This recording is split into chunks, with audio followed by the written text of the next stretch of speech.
दोस्तों welcome back to our YouTube channel. दोस्तों आज हम जिस योद्धा जाबाज योद्धा की कहानी सुनाने जा रहे हैं उसे सुनने के बाद आपको भारतीय होने पे गर्व होगा और आपको भारत भूमि पे बहुत बहुत फक्र महसूस होगा और साथ ही यह कहानी आपके सारे जहन में सिरहन पैदा कर देगी। दोस्तों चलिए बिना समय गवाए कहानी को शुरू करते हैं। दोस्तों 1962 का युद्ध कौन भूल सकता है, जिसमें दोस्तों भारतीय सेना चीन की सेना से काफ़ी बुरी तरह से सशक्त हुई थी। दोस्तों ये बात सत्य है, क्योंकि सत्य को स्वीकार करना हमारा धर्म है। दोस्तों 1962 के युद्ध में भारतीय सेना के वीर जवानों की गौरव गाथा है। इस युद्ध में जो सीमा की रक्षा करते हुए कई जाबाजों ने अपने प्राण न्यौछावर कर दिए थे, ऐसे ही एक महान सपूत रहे राइफलमैन जसवंत सिंह रावत, जिन्होंने 72 घंटे भूख प्यास से लड़कर भी चीन की सेना को भारत की सीमा में घुसने नहीं दिया। वह न केवल उनको रोक के रखा, बल्कि यह दावा है कि उसने 300 सैनिकों को अकेले ही एक व्यक्ति ने मार गिराया। उन्होंने दुश्मन के सैनिकों को अकेले ढेर किया था। दोस्तों बात शुरू होती है 19 अगस्त 1941 को। उत्तराखंड के पौड़ी गढ़वाल जिले के बादियों में जसवंत सिंह रावत का जन्म हुआ था।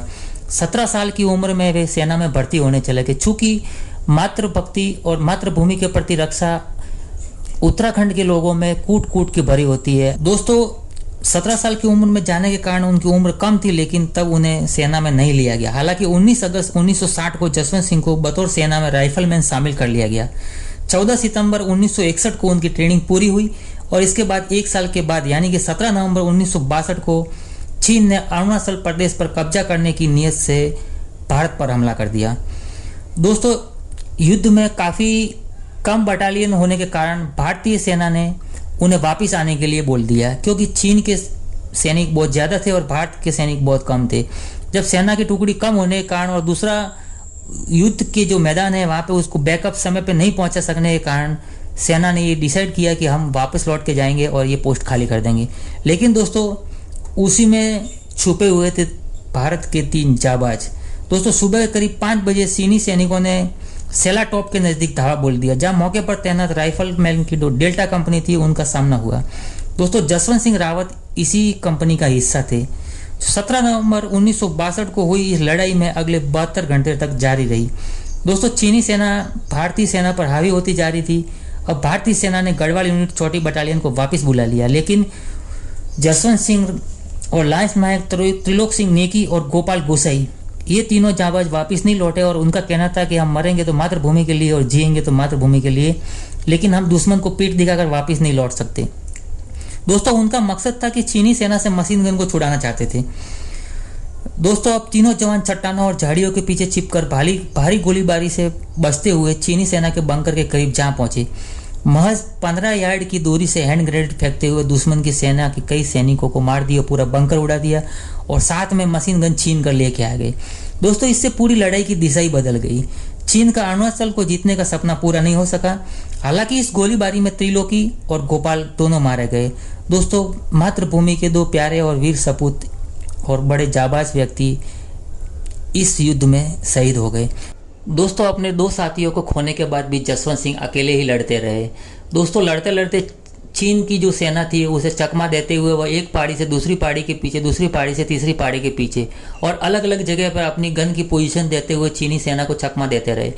दोस्तों चीन के जो सैनिक थे वो काफ़ी दंग रह गए कि इतने सारी इन्फॉर्मेशन गलत कैसे हो सकती है, जबकि उन्हें ये इन्फॉर्मेशन थी कि मात्र कुछ ही सैनिक यहाँ पे बचे हुए। दोस्तों मजे की बात तो ये है कि बाकी सेना तो पूरी बटालियन वापस लौट चुकी थी, सिर्फ 3 ही सैनिक वहाँ बचे थे और उसके बाद भी चीन की सेना ये सोचने में मजबूर हो गई कि हजारों की तादाद में यहाँ पे सैनिक अभी भी मौजूद है, क्योंकि जसवंत सिंह ने अपने युद्ध करने की रणनीति को ऐसे ही बनाया था। दोस्तों जसवंत सिंह को सेना में लड़ने का काफ़ी अनुभव नहीं था, क्योंकि उनकी हाल ही में ट्रेनिंग पूरी हुई थी और लगभग उनके तरफ से जो लड़ा जाने वाला ये युद्ध पहला युद्ध था जिसमें वो लड़ने के लिए जा रहे थे। तो दोस्तों वह एक पहाड़ी से दूसरी पहाड़ी के पीछे लड़ते रहे और चीनी सेना के सैनिकों को मारते। दोस्तों दावा इतना किया जाता है कि वहाँ लगभग उन्होंने 300 सैनिकों को मार गिराया था।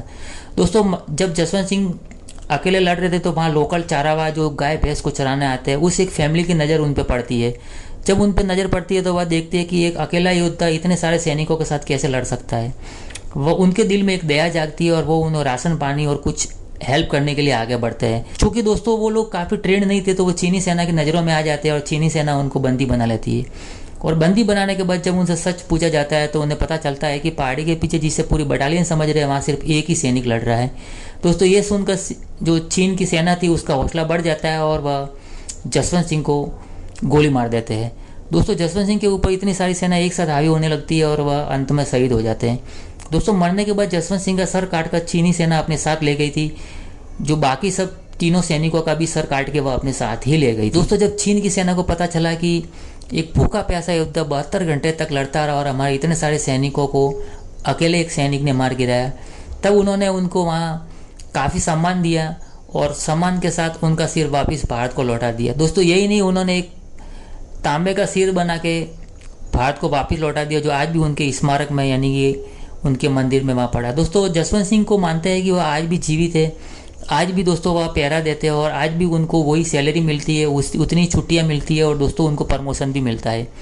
भारतीय सेना में मात्र एक ऐसा उदाहरण है जो मरने के बाद भी सैलरी पा रहे हैं और उनका प्रमोशन भी होता जा रहा है।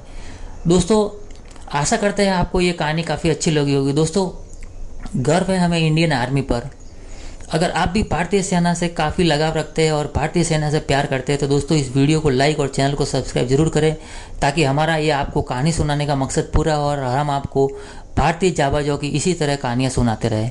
चलिए दोस्तों मिलते हैं एक और नए एपिसोड में, तब तक अपना ध्यान रखना। जय हिंद, जय भारत।